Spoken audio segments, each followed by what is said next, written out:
എന്താ മല്ലികേ കഴിഞ്ഞാ? ഒരു വീതും തേങ്ങയൊക്കെ പൊതിച്ചു കഴിഞ്ഞു കൊച്ചമ്മ. എന്നിട്ട് തേങ്ങയൊക്കെ എവിടെ നീട്ടണ? അതപ്പത്തിട്ടുണ്ട് കൊച്ചമ്മ. ഇന്ന് വൈകുന്നേരത്തിനുള്ളിൽ തീരുമല്ലോ അല്ലേ? പിന്നെ കൊറച്ചു കഴിഞ്ഞ ഒരാള് വരെ, നീ ഇതങ്ങ് കൊടുത്തു വിടണേ. ശരി കൊച്ചമ്മ, ഞാൻ കൊടുത്തുവിടാ. മൂപ്പര് 1000 രൂപയും കൂടി തരും, അതും കൂടെ ഒന്ന് മേടിച്ചോളണേ. എന്നാ ശരി, ഞാൻ പോണ മല്ലികേ. ശരി കൊച്ചമ്മ. ശരി.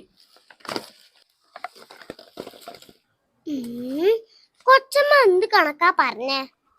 ഇത്രയും 10-200 തേങ്ങയ്ക്ക് 1000 രൂപ വാങ്ങിച്ചാ മതിയോ?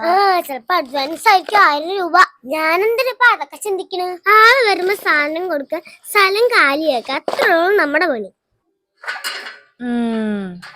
എന്താ അവിടെ ചകിരൊന്നും ഒഴിഞ്ഞിട്ടില്ലല്ലോ? എന്താ മല്ലികേ? കൊച്ചമ്മേ, എന്താ ഞാൻ പറഞ്ഞ ആള് വന്നില്ലേ? വന്നു.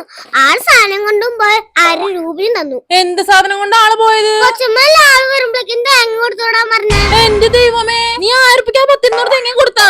കൊടുത്തു. എടി വണ്ടി, നിന്നോട് ഈ കിടക്കണ ചകിരി കൊടുക്കാനല്ലേ പറഞ്ഞ? ആരെങ്കിലും 10-200 തേങ്ങ 1000 രൂപയ്ക്ക് കൊടുക്കോ? ഞാൻ വിചാരിച്ച 1000 രൂപ അഡ്വാൻസ് ആണ്. തേങ്ങ കൊല. അയ്യോ, എന്റെ 10-14 രൂപയുടെ തേങ്ങ വേറെ 1000 രൂപ.